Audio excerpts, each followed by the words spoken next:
દ્વારકાધીશ. મારું નામ કરમું જાનવી છે. અમે બંને જૂનાગઢ જિલ્લાના વંથલી તાલુકાના શાહપુર ગામમાં રહીએ છીએ. અમે આજે શ્રીમદ ભગવદ્ ગીતા અધ્યાય 12 અને તેનો 2 શ્લોક કહીશું. મારું નામ કરમું રુદ્રાંશ ટપુભા છે. હું ધોરણ 3માં અભ્યાસ કરું છું. શ્લોક નંબર 1. એવં સતત યુક્તાએ ભક્તા સ્વામ पर्युपासते ये चाप्यक्षरमव्यक्तं तेषां के योगवित्तमा. श्लोक नंबर 2.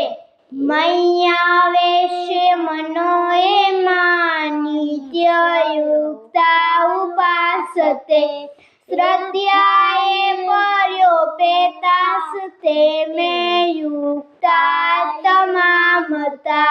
जय દ્વારકાધીશ. જય શ્રી કૃષ્ણ. જય મુરલીધર.